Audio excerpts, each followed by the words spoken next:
Before the great flood came the warnings of Prophet Nuh. Through the storm, Allah protected the believers inside the ark.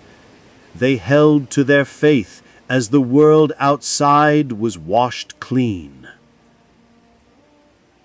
Day after day, night after night, the ark sailed over a drowned world. Stay patient. Allah is with us.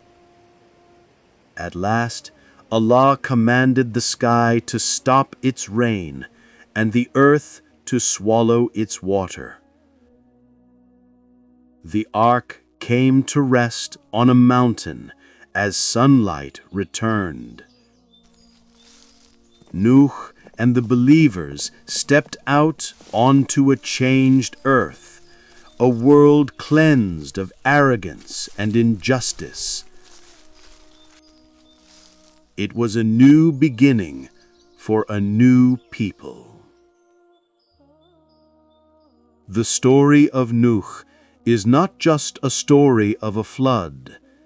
It is a reminder of patience, trust in Allah, and standing firm in faith even when the whole world stands against you.